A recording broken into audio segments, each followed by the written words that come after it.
Me llamo Rafael y durante años llevé sobre mis hombros una sotana que me pesaba más que cualquier cruz de madera. Crecí con el crucifijo pegado al pecho y un silencio que me devoraba por dentro. Hoy, después de décadas enteras de morderme la lengua, he decidido hablar. No es fácil, nunca lo fue, porque lo que voy a contar no solo pone en duda mi fe, sino también la de todos aquellos que creyeron que la Iglesia era un refugio intocable, puro, incorruptible. Yo también lo creí, y esa convicción fue lo único que me sostuvo durante mi niñez, hasta que se convirtió en la misma cadena que casi destruyó mi vida. Nací en un pueblo diminuto escondido entre montañas que parecían eternas. Allí las campanas de la iglesia marcaban las horas con más precisión que el propio sol, y cada repique se sentía como la respiración del pueblo entero. Mi madre repetía una y otra vez que yo había venido al mundo con el alma destinada al servicio de Dios. Lo decía cada vez que me veía inclinarme frente a nuestro altar improvisado en casa, una imagen descolorida de la Virgen, unas flores marchitas y un cirio que ardía hasta consumirse en silencio. Mi padre, hombre de pocas palabras, tenía la firmeza de las piedras del río. Hablaba poco, pero cuando lo hacía, sus frases parecían dictadas por un juez severo.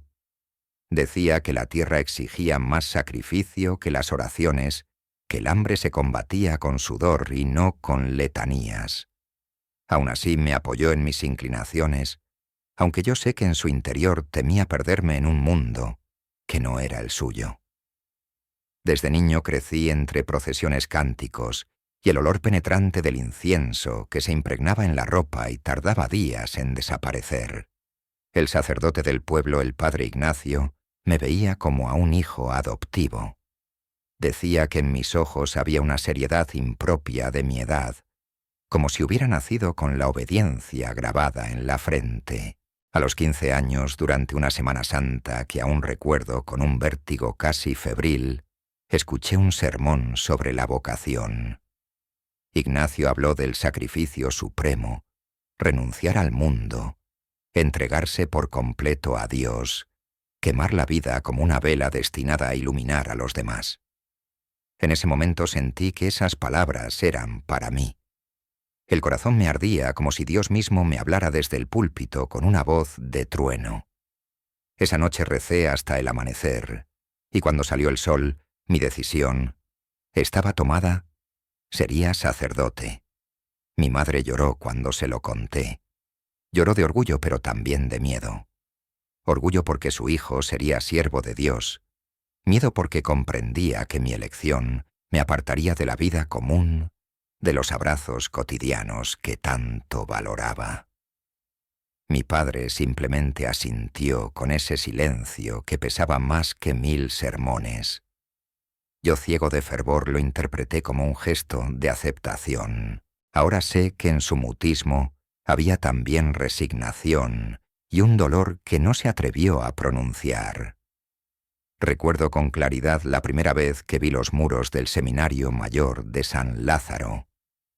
Imponentes, se levantaban en la cima de una colina árida, rodeados de campos secos y caminos polvorientos que parecían conducir al fin del mundo.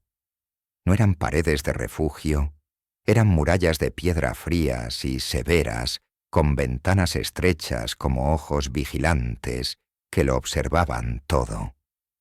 El portón de hierro se cerró tras de mí con un sonido metálico que aún resuena en mis pesadillas. Esa puerta no solo me separaba de mi familia y de mi infancia, sino también de mi libertad. La vida en San Lázaro era rígida, calculada, inquebrantable. Nos despertaban a las 4 de la mañana con el tañido de una campana que desgarraba el silencio de la madrugada como un cuchillo. La primera oración era en completo ayuno de rodillas, sobre el suelo frío, hasta que las rodillas sangraban. Después venía un desayuno miserable, un trozo de pan duro y café aguado que apenas calentaba el estómago. Las clases de teología, latín y filosofía escolástica Llenaban las horas siguientes, y el resto del día se completaba con trabajos físicos, limpiar jardines, cargar leña, reparar muros. El cuerpo dolía, pero nos decían que ese dolor era prueba de que Dios nos estaba purificando. Yo ingenuo lo creí. Me repetía a mí mismo que cuanto más sufría, más cerca estaba del cielo. Esa idea me sostuvo los primeros meses, pero pronto empecé a notar detalles que no encajaban. Algunos compañeros tenían privilegios inexplicables, mejores comidas, ropas más suaves bajo la sotana, tareas más ligeras. Los llamaban los escogidos. Se reunían en privado con los superiores, recibían visitas misteriosas en la noche, y al día siguiente aparecían con miradas apagadas, como si hubieran envejecido años en unas horas. Yo prefería pensar que eran imaginaciones mías. ¿Quién era yo para cuestionar a los hombres de Dios? Pero una noche de invierno, cuando el viento azotaba los muros y los pasillos, gemían como almas en pena, escuché pasos distintos a los de un seminarista. Firmes pesados acompañados de un sonido metálico. Me escondí tras una columna y vi a 2 sacerdotes arrastrando a un muchacho por los brazos. Lo reconocí. Era Julián, un novicio callado apenas un año menor que yo. Su rostro estaba pálido. Los labios morados, murmuraba algo entre dientes que no logré entender. Los sacerdotes lo condujeron hasta una puerta que siempre estaba cerrada con llave al fondo del pasillo norte. La abrieron con rapidez, lo empujaron dentro y la cerraron con un estruendo que me heló la sangre. Esa puerta se convirtió en mi obsesión. Al día siguiente pregunté qué había detrás. Me respondieron con evasivas archivos antiguos, almacenes sin importancia, nada que debiera inquietarme, pero Julián nunca volvió a aparecer. Cuando pregunté por él, me dijeron que había abandonado el seminario para regresar con su familia. Yo sabía que era mentira, su familia había muerto hacía años en un accidente. Esa fue la primera grieta en mi fe, pero no la última. Los meses siguientes se convirtieron en un desfile de contradicciones. Durante las misas, los superiores predicaban humildad, pero recibían visitas de hombres ricos que les entregaban sobres gruesos. Hablaban de castidad, pero corrían rumores de encuentros prohibidos en la oscuridad. Predicaban pobreza, pero sus habitaciones estaban llenas de vino caro, mantas de seda y libros importados de Europa. Yo, con apenas 17 años, empecé a comprender que la Iglesia, que me habían enseñado en el catecismo, no era la misma que habitaba entre esos muros. Y sin embargo, mi espíritu aún buscaba una explicación, aún quería creer que eran solo errores humanos, dentro de un camino divino. Hasta que un día llegó el obispo. El obispo llegó una mañana gris, en que el viento parecía haber huido de las colinas. El automóvil negro subió despacio el camino polvoriento, y desde lejos su presencia ya imponía un silencio forzado. Cuando las puertas se abrieron, descendió un hombre corpulento con sotana bordada en hilos dorados. Su rostro duro, sin una arruga de ternura, parecía tallado en piedra. No era la mirada de un pastor cuidando a su rebaño, sino la de un dueño inspeccionando su hacienda. El rector del seminario, siempre severo con nosotros, se inclinaba con nerviosismo frente a él, bajando la voz, como si cada palabra fuera un tributo.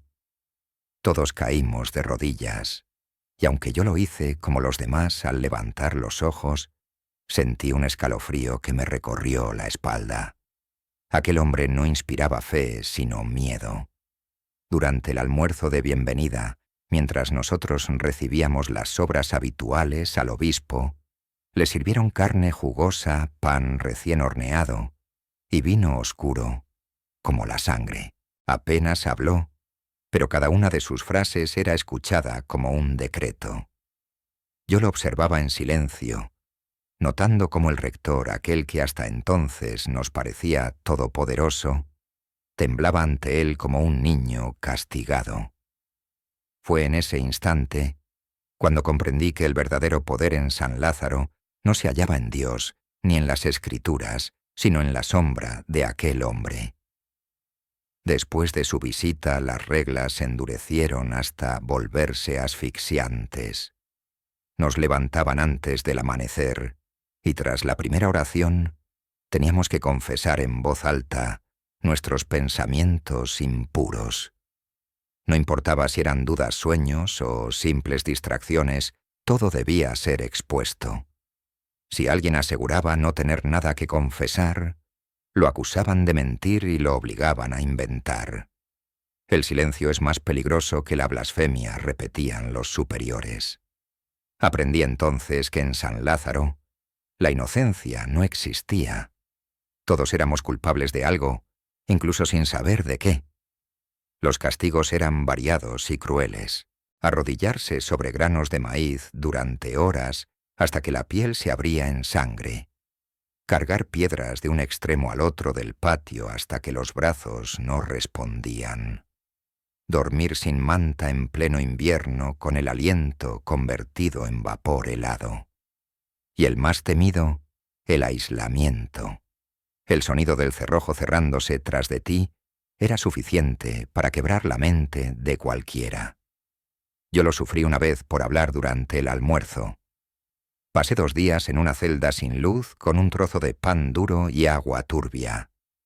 En la oscuridad descubrí cómo la mente empieza a inventar voces, cómo los recuerdos se transforman en sombras que te persiguen. En medio de ese régimen comenzaron a hacerse visibles las jerarquías ocultas. Estaban los obedientes que soportaban todo sin rechistar. Estaban los escogidos muchachos que gozaban de privilegios inexplicables, mejores comidas, ropas suaves bajo la sotana, acceso a libros prohibidos. Y luego estábamos los invisibles jóvenes que desaparecían de un día para otro. Nadie preguntaba por ellos, nadie los nombraba. Era como si nunca hubieran existido. Yo mismo perdí a un compañero cercano a Andrés, con quien compartía la celda. La noche anterior hablamos de su familia, de lo mucho que echaba de menos una vida común. Le advertí que no mencionara esas dudas que los superiores lo interpretarían como debilidad. Me sonrió con gratitud. Al amanecer su cama estaba vacía, y cuando pregunté por él, me dijeron que había sido trasladado. Ninguno de los seminaristas conocía aquel supuesto destino. Su nombre desapareció de las listas esa misma semana. Nunca más lo volví a ver.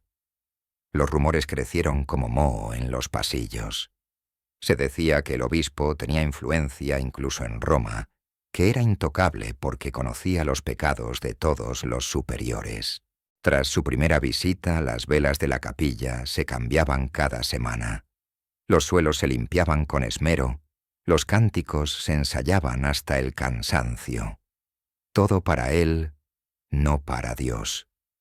Una tarde mientras fregábamos los corredores, escuché al rector decir con voz baja: «Debemos resolver ciertos asuntos». Nadie preguntó a qué se refería. La frase cayó como una losa de piedra sobre el silencio. El miedo se volvió un idioma común. Aprendimos a caminar midiendo cada paso, a bajar la mirada en el momento exacto, a fingir obediencia, aunque dentro de nosotros ardiera la duda. Pero el miedo también afila los sentidos. Comencé a notar movimientos en la noche, sombras que se dirigían al ala norte, a la puerta prohibida que ya había devorado a Julián. El chirrido breve de sus bisagras, el golpe metálico de un cerrojo, los pasos que no eran de novicios, sino de hombres acostumbrados a moverse sin ser vistos. Yo me ocultaba entre las columnas con el corazón golpeando como un tambor en el pecho. Una madrugada llegué a escuchar un gemido ahogado, un sonido tan humano que me heló la sangre. Quise creer que era el viento, pero el viento no gime como un niño atrapado. Fue entonces cuando conocí mejor al padre Lorenzo. Fue entonces cuando conocí mejor al padre Lorenzo. No era como los demás sacerdotes, su sotana gastada parecía más gris que negra, y sus manos estaban manchadas de tinta y tierra, porque pasaba más tiempo en la biblioteca o en el huerto que en los despachos solemnes. Muchos lo consideraban excéntrico, incluso inútil, pues rehuía las reuniones con los superiores. Sin embargo, había en su mirada algo distinto, una mezcla de cansancio y compasión que me atrapaba. Cuando todos los demás hablaban con frases de dogma, él hablaba con silencios, y en esos silencios yo comencé a descubrir un mundo oculto. Una tarde de verano, mientras trabajábamos juntos en el jardín, el padre Lorenzo se inclinó hacia mí. Su voz era tan baja que apenas rompía el zumbido de las abejas. «Rafael, tienes que aprender a ver más allá de las palabras», me susurró. Me quedé inmóvil, sorprendido. Y él continuó sin mirarme.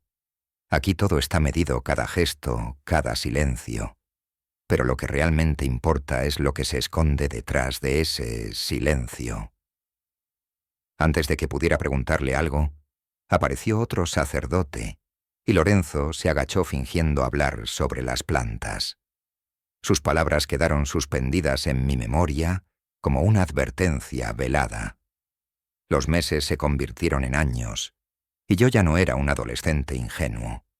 Había aprendido a leer las expresiones de los superiores, a interpretar los gestos ocultos detrás de cada castigo y cada recompensa. Sabía cuándo callar y cuándo fingir devoción, pero dentro de mí la fe se resquebrajaba. Y entonces llegó la noche que marcó un giro definitivo en mi vida. Pasada la medianoche escuché pasos apresurados en el pasillo. Me levanté en silencio, siguiendo el sonido, hasta el ala norte.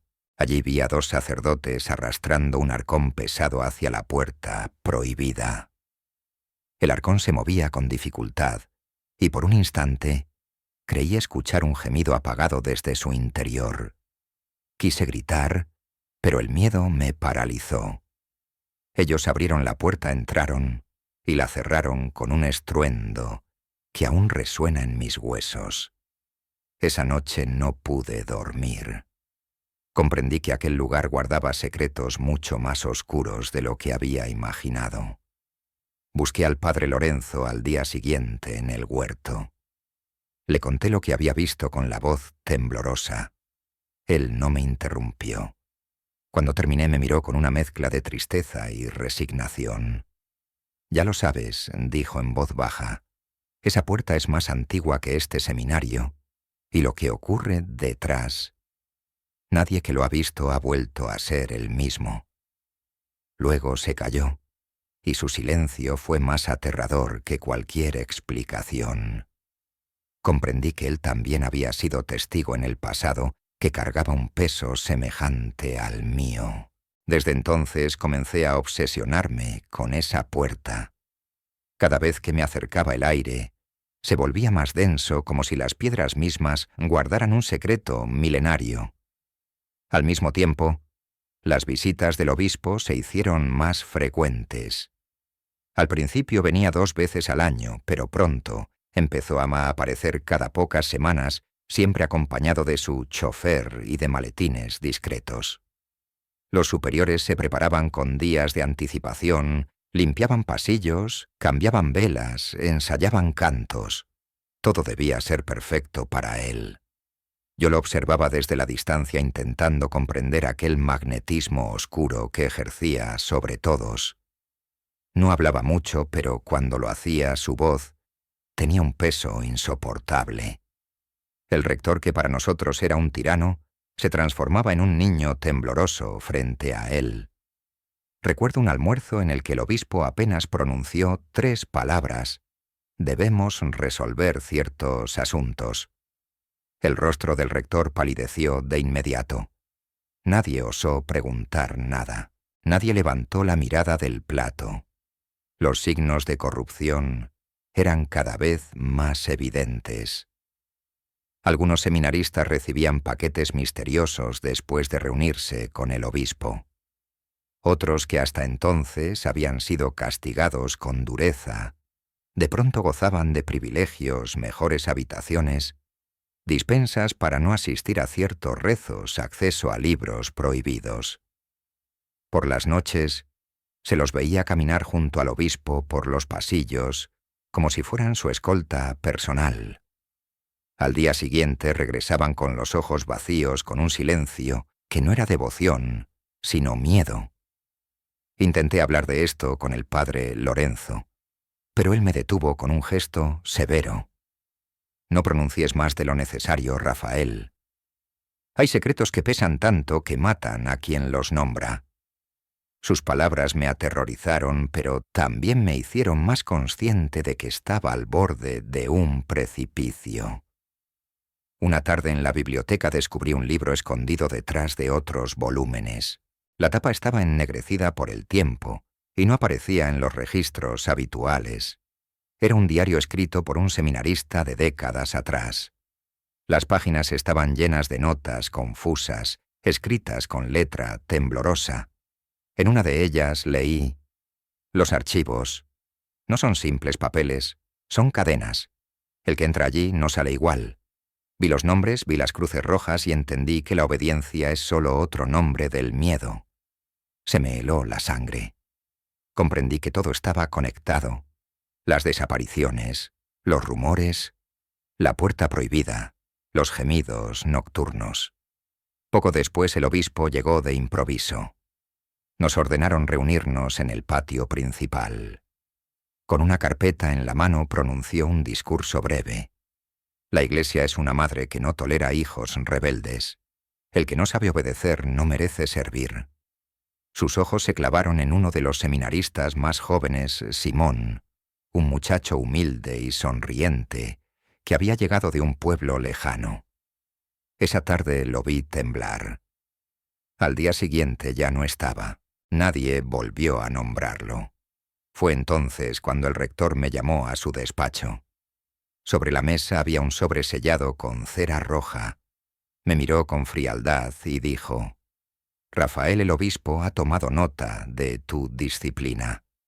Ha decidido confiarte una tarea». Me entregó el sobre marcado con el sello diocesano. «Acompañarás a 2 superiores esta noche. No preguntes nada, solo observa y obedece». Obedecí. A medianoche caminé con ellos hacia la puerta prohibida. Por primera vez vi cómo se abría ante mí. Por primera vez vi cómo se abría ante mí la puerta prohibida. El chirrido de las bisagras sonó como un lamento arrastrado, y un aliento de humedad antigua me golpeó el rostro. Tras el umbral se extendía una escalera descendente de piedra gastada, húmeda, resbaladiza por el moho. Bajamos en silencio, iluminados apenas por una lámpara de aceite que uno de los superiores sostenía con manos firmes. Cada peldaño parecía hundirme más en un vientre oscuro que no pertenecía a ningún convento, sino a una tumba. Al final se abrió un corredor angosto con paredes frías y gotas que caían rítmicamente desde el techo. El padre Román, uno de los que me acompañaba, caminaba delante de mí con paso seguro, como quien recorre su propio territorio. Yo iba detrás con el corazón latiendo como un tambor de guerra. Llegamos a una sala amplia iluminada por lámparas que lanzaban sombras torcidas. Ante mí se extendían estantes interminables con carpetas amarillentas, cajas marcadas con letras y números, registros atados con cuerdas. El olor era una mezcla de papel viejo, humedad y cera derretida. Sobre una mesa central los superiores depositaron el sobre que yo llevaba. No lo abrieron solo, lo colocaron como si fuera parte de un ritual. Yo me quedé inmóvil observando con los ojos muy abiertos. En algunas carpetas pude distinguir nombres escritos a mano, apellidos de compañeros y sacerdotes que alguna vez había conocido. Junto a esos nombres había anotaciones en tinta roja: dudó, desobedeció, curiosidad, peligrosa. Otros sobres llevaban un sello aún más oscuro: traslado definitivo. Sentí que me faltaba el aire. Comprendí que aquellos papeles no eran simples registros, sino sentencias de vida o muerte, condenas disfrazadas de burocracia. Y entonces vi un sobre marcado con un nombre que me resultaba dolorosamente cercano, Padre Lorenzo. Lo reconocí de inmediato. Una cruz roja estaba dibujada sobre su carpeta y junto a ella la palabra traslado definitivo. El corazón me golpeó con violencia. Él, el único que me había hablado con compasión, estaba condenado también. Esa noche apenas dormí. Las imágenes de las carpetas me perseguían como pesadillas despiertas. Al día siguiente busqué a Lorenzo en el huerto. Le confesé con voz temblorosa que había visto su nombre en los archivos. Se detuvo solo un instante lo suficiente para que sus ojos revelaran un dolor profundo, pero enseguida volvió a agachar la cabeza clavando las manos en la tierra. Lo sabía, murmuró casi para sí mismo. Tarde o temprano me tocaría.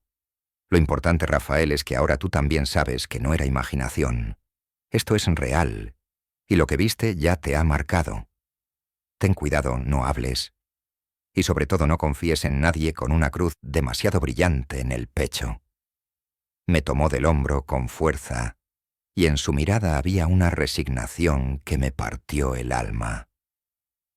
Los días siguientes se convirtieron en un suplicio. Comenzaron a castigarme sin razón aparente, ayunos prolongados, vigilias interminables de rodillas, aislamiento en una celda húmeda. Allí el tiempo se disolvía reducido al goteo constante de agua filtrándose en la piedra. Una noche mientras estaba encerrado, escuché una voz que me llamó en susurros. «Rafael, Rafael». Recordé las advertencias de Lorenzo. Si alguna vez llaman tu nombre 2 veces en la oscuridad, no respondas. Contuve la respiración. La voz insistió. «Rafael, abre». No contesté. Los pasos se alejaron y el silencio regresó pesado como una lápida. Horas más tarde, bajo la rendija de la puerta, apareció un papel doblado. Lo recogí con manos temblorosas. Decía: «No bebas lo que te den. No firmes nada. Espera». Al día siguiente un sacerdote entró con un cuenco de sopa y un vaso de agua. El líquido tenía un brillo extraño blanquecino en la superficie. Fingí beber, pero lo derramé en el suelo. El sacerdote me observó con ojos fríos sin decir palabra, y en ese silencio entendí que había hecho lo correcto. Poco después me llevaron a una sala blanca desnuda, con una mesa de madera en el centro. Había 3 hombres, 2 con sotana negra y rostro impenetrable, y otro con bata blanca. Me sentaron en una silla y me ataron las muñecas con correas de cuero. Frente a mí colgaba una cruz de hierro sin Cristo. El hombre de bata blanca abrió un cuaderno y comenzó a leer frases. «Mi voluntad no es mía, es de la Iglesia. El silencio es la verdadera oración. No cuestionaré a mis superiores». Querían que repitiera. Al negarme, uno de los sacerdotes me golpeó en el rostro. El eco resonó como un látigo. «Repite», ordenaron. Lo hice a medias con los labios secos, pero no con el corazón. Lo sabían y me obligaron a repetir hasta que la garganta me ardió. Cuando mi resistencia flaqueaba, ponían un vaso de agua frente a mí. Yo recordaba la tela que Lorenzo me había dado, la colocaba sobre el borde y fingía beber. Escupía en silencio, como quien rechaza un veneno disfrazado de consuelo. Así comenzó mi reeducación. Días de humillaciones calculadas, confesiones forzadas, preguntas capciosas. Me obligaban a escribir páginas enteras sobre mis faltas, aunque no existieran. Cada hoja era añadida a una carpeta con mi nombre. Vi cómo mi expediente empezaba a crecer, como si ya me estuvieran preparando para desaparecer. En las noches, mi celda era un pozo de voces, llantos apagados de otros súplicas que se cortaban de golpe, silencios que pesaban como tumbas. Me aferraba a la llave que Lorenzo me había entregado en secreto y a la medalla que guardaba en mi palma como un talismán. Una madrugada escuché 3 golpes suaves en la cerradura. Reconocí la señal. Abrí y vi un rostro demacrado. Era Simón.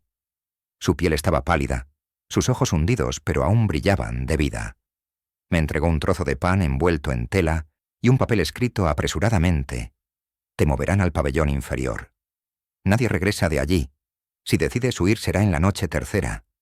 Usa la llave. El pasillo de las camillas lleva a una puerta oculta. Yo distraeré a los guardias. Lorenzo ya no puede hacerlo. Mi corazón se encogió. Quise preguntarle qué había sido de él, pero Simón desapareció en la oscuridad sin darme tiempo. Los días siguientes fueron aún más brutales. Querían quebrarme del todo. Me obligaban a permanecer de pie durante horas, recitando oraciones mecánicas. Si caía me golpeaban en las piernas con una vara. Una vez sumergieron mi cabeza en un balde de agua hasta que mis pulmones ardieron.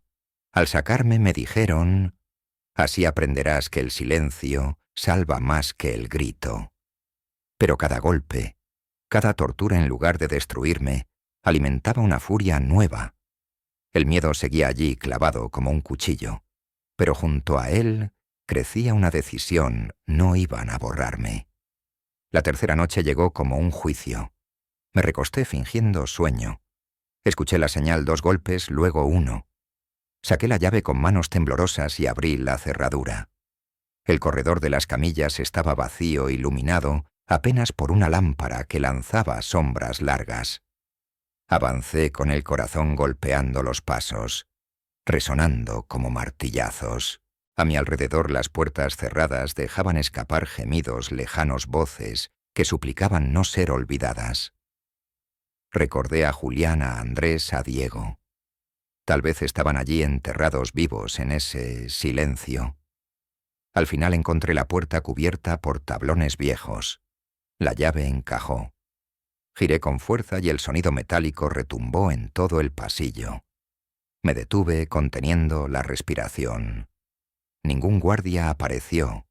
Empujé y la puerta se abrió con un crujido que parecía un lamento. Detrás había un túnel estrecho de paredes húmedas y aire viciado.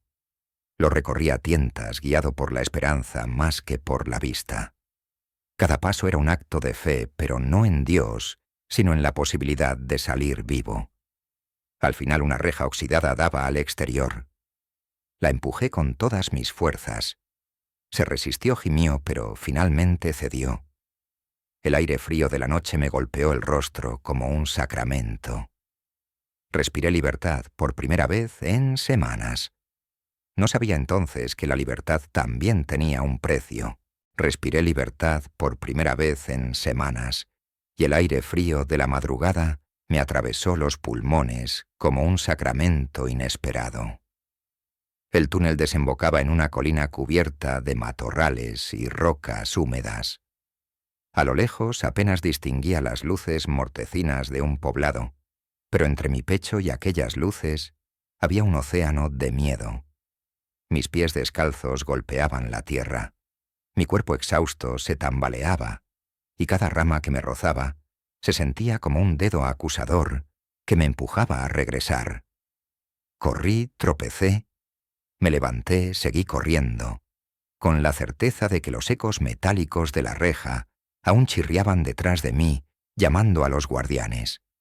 No había dado 20 pasos cuando escuché un silbido breve, apenas un susurro en la oscuridad. Me detuve de golpe, el corazón encogido. Una figura se movió entre las sombras. Pensé en correr, pero la voz me alcanzó como un bálsamo. «Tranquilo, Rafael. Soy yo». Era Simón. Su rostro estaba surcado de sudor, sus ropas empapadas, pero sus ojos aún tenían un brillo de decisión. Llevaba una linterna cubierta con tela que dejaba escapar un resplandor débil. «¿Cómo llegaste hasta aquí?», balbuceé. Él no respondió. Solo dijo: «Muévete. No tenemos mucho tiempo». Lo seguí cuesta abajo hasta que llegamos a un sendero oculto entre árboles. El silencio era abrumador, interrumpido solo por nuestros pasos y el murmullo lejano de grillos. Simón no habló durante varios minutos, hasta que finalmente se detuvo y me miró con gravedad. —¿Viste lo suficiente? —preguntó. Más de lo que hubiera querido, respondí con la voz quebrada. Asintió con amargura. Entonces ya no hay vuelta atrás. Has cruzado el umbral, como yo. Quise preguntarle más, pero él levantó la mano exigiendo silencio. Continuamos descendiendo hasta un claro donde nos esperaba un viejo carro de mulas. Allí conocí a Isabel, una mujer de cabello recogido, mirada firme y manos ásperas como la tierra. Me examinó con rapidez, como quien evalúa una herida abierta. Él me habló de ti, dijo señalando a Simón. Me ofreció una manta y un poco de agua. La bebí con cautela, recordando las advertencias, pero su sabor era limpio, fresco, verdadero. Te llevaremos hasta Barbacena. Allí hay gente que escucha. No es seguro, pero es mejor que vagar solo, explicó con una voz baja, pero decidida. Subimos al carro y las mulas comenzaron a avanzar lentamente por el camino pedregoso. El aire frío de la madrugada me devolvía poco a poco la sensación de estar vivo.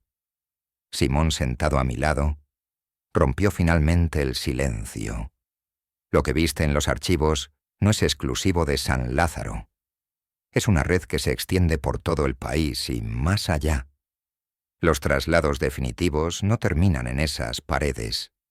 Es un sistema para borrar a cualquiera que incomode, seminaristas, monjas, sacerdotes, da igual.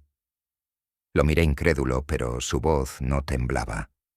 Isabel intervino con amargura. Mi hermano fue uno de ellos. Me dijeron que había enfermado y me entregaron un ataúd cerrado. Nunca me permitieron verlo. Solo silencio, solo excusas. La confesión me encogió el estómago. Lo que había sospechado en las sombras se confirmaba. No era un error aislado, era una maquinaria precisa diseñada para devorar vidas y borrar rastros. El carro siguió su marcha durante horas. Yo escuchaba mudo, con la cabeza ardiendo y el corazón desbocado. Cuando llegamos a Barbacena, la ciudad dormía bajo un manto gris. Isabel nos condujo hasta una casa modesta en las afueras. Allí nos recibió un hombre mayor de barba canosa y mirada cansada, don Aurelio. Me ofreció café caliente y pan.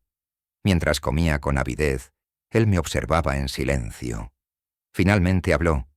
«Estuviste en San Lázaro, ¿verdad?» Me quedé helado. «¿Cómo lo sabe?», pregunté. Él bajó la mirada porque mi hermana también estuvo allí. Nunca volvió. El silencio que siguió fue insoportable. Mis labios temblaban, incapaces de articular palabras. Solo asentí con los ojos húmedos.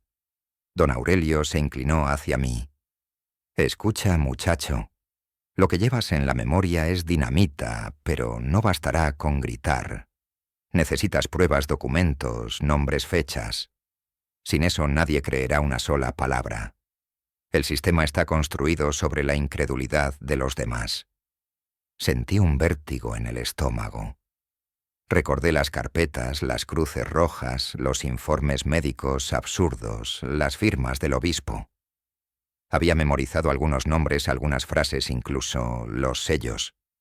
Quizás eso era lo único que me mantenía vivo, la memoria.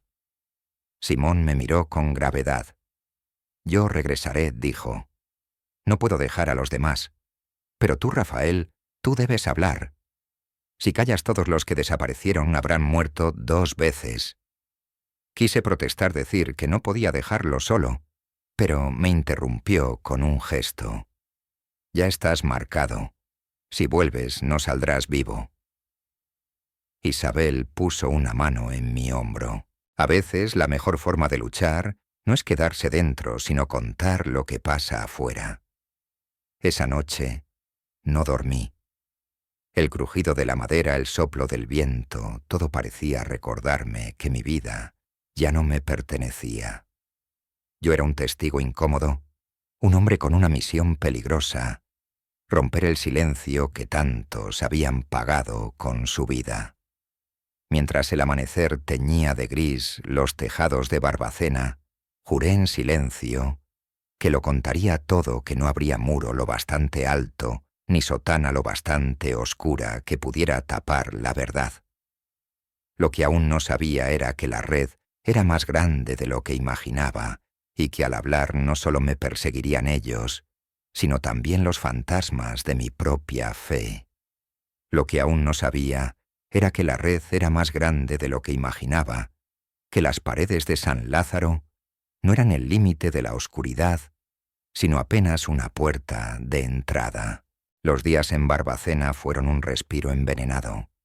Podía dormir en un colchón sencillo, podía sentir el calor de un fuego verdadero, pero cada noche me despertaba con sudor frío, escuchando en mi memoria la voz que me llamaba 2 veces, el eco metálico de la puerta prohibida, el crujido de la reja que había dejado atrás.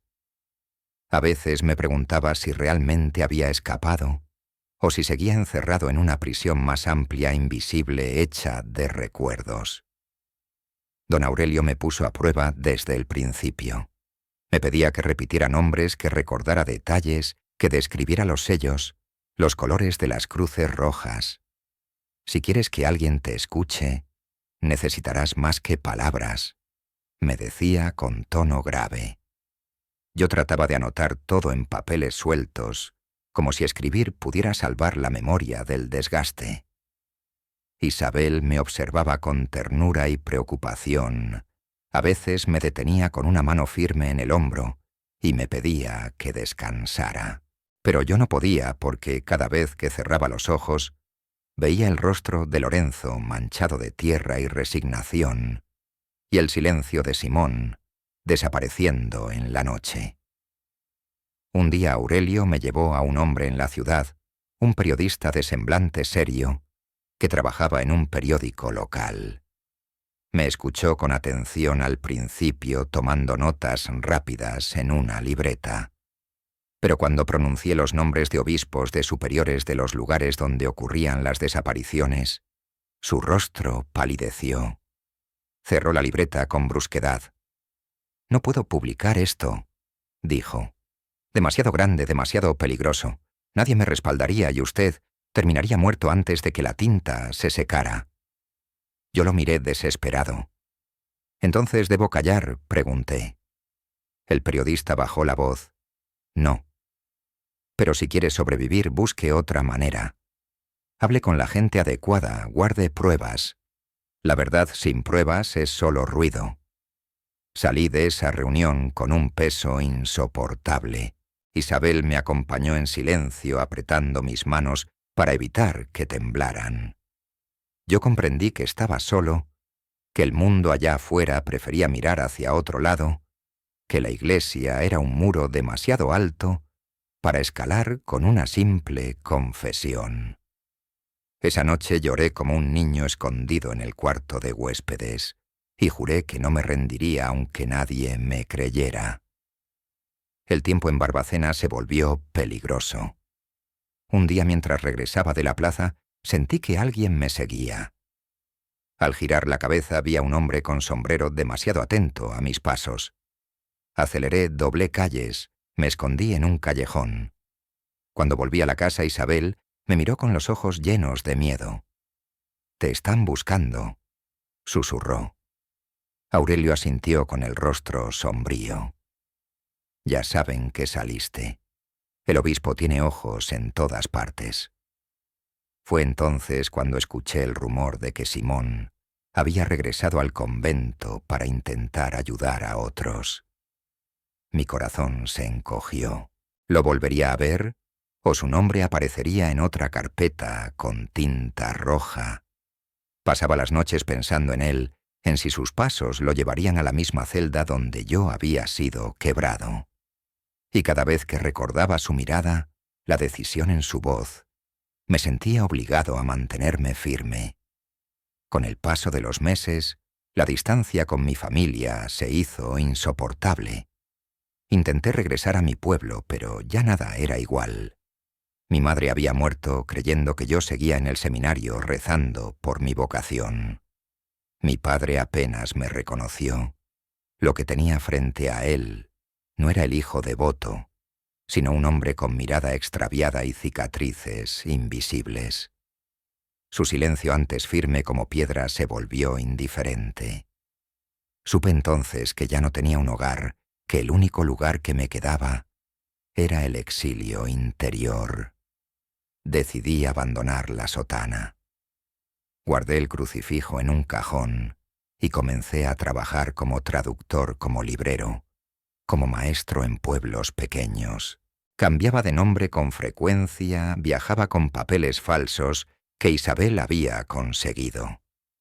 Pero donde fuera que estuviera, me perseguía el recuerdo de los archivos, las cruces rojas, las carpetas selladas con cera.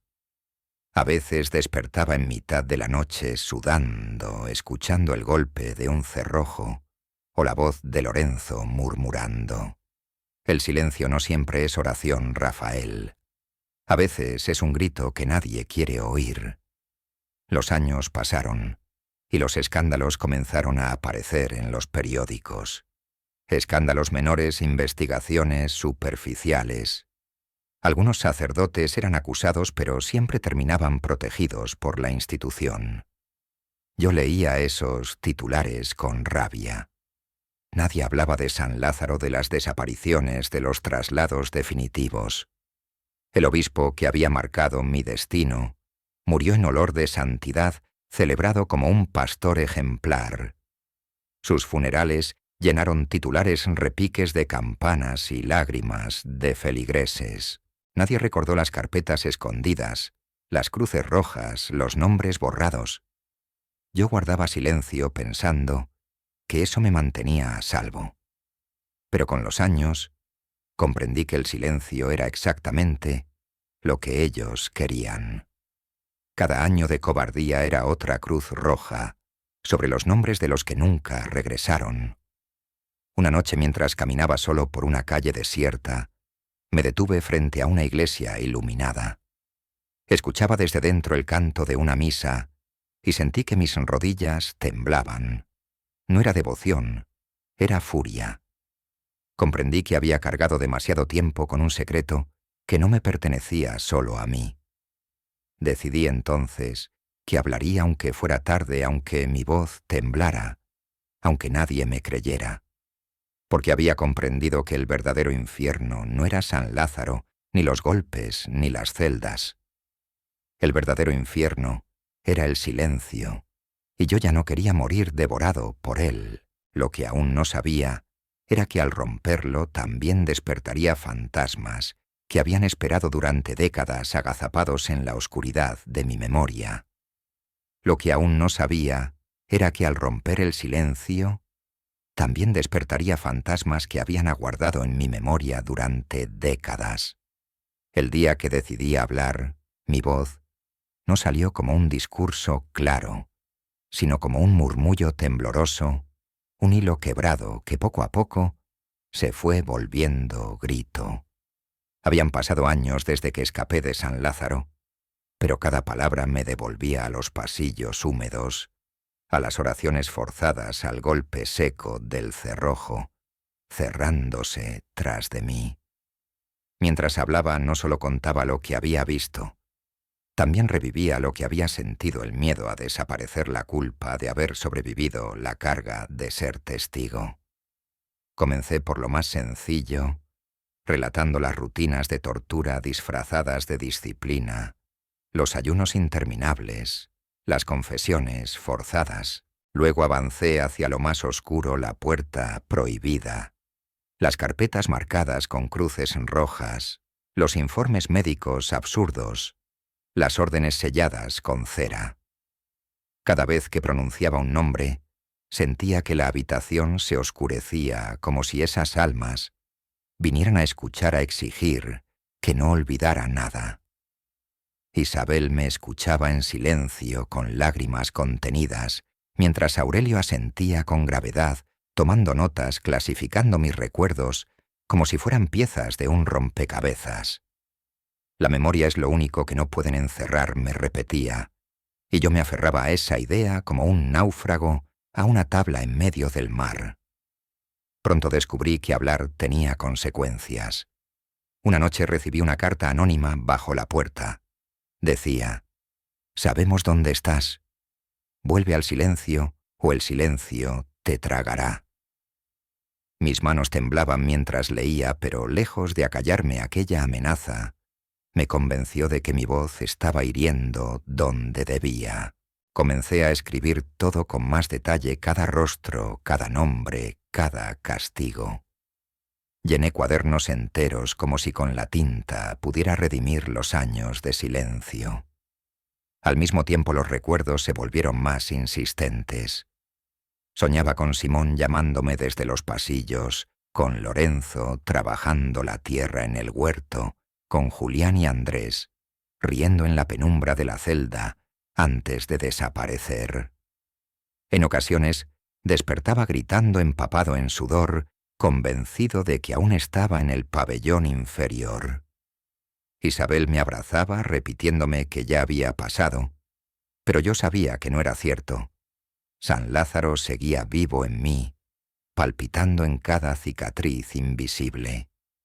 Intenté acercarme a otros periodistas, a funcionarios, incluso a algunos sacerdotes que consideraba distintos.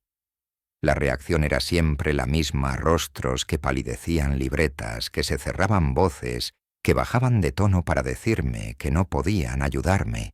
Algunos me pedían que no repitiera más esos nombres, que olvidara, que me salvara a mí mismo. Pero ya era tarde. Ya no podía olvidar.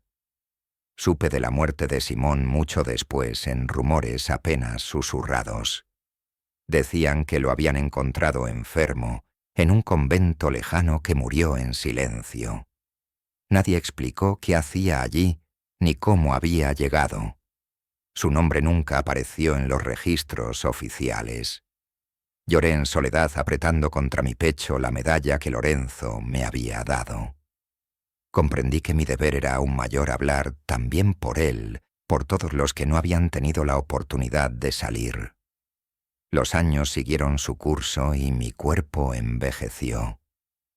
Mi voz se volvió más lenta, mis manos más torpes, pero la memoria seguía intacta como un fuego que se niega a apagarse.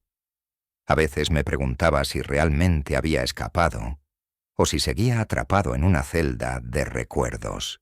La libertad física era real, sí, pero dentro de mí la prisión seguía abierta, con sus pasillos húmedos y sus puertas chirriantes. Hoy, al contar esto, sé que quizás me expongo a burlas, a amenazas, incluso a la indiferencia. Tal vez algunos me llamen loco, otros exagerado, otros resentido. No importa. He cargado este secreto demasiado tiempo, y cada año de silencio ha sido otra cruz roja sobre la memoria de los que desaparecieron. No quiero que mueran dos veces. Recuerdo a Lorenzo con sus manos manchadas de tierra, advirtiéndome que el silencio era más caro que el pecado. Recuerdo a Simón deslizándome notas bajo la puerta, arriesgando su vida para que yo no bebiera el veneno. Recuerdo a Isabel y Aurelio, que me dieron refugio cuando ya no era nadie. Y recuerdo sobre todo a los que desaparecieron sin dejar rastro, cuyos nombres sobrevivieron solo en carpetas escondidas en la penumbra. No sé qué me espera después de estas palabras. Tal vez nada. Tal vez la indiferencia, que es aún peor que la persecución. Pero ya no importa. Hablo porque aún puedo, porque la voz es lo único que me queda. Y porque sé que cada palabra pronunciada, aunque tiemble, aunque me desgaste, abre una rendija en los muros, deja entrar un poco de luz. Que así sea.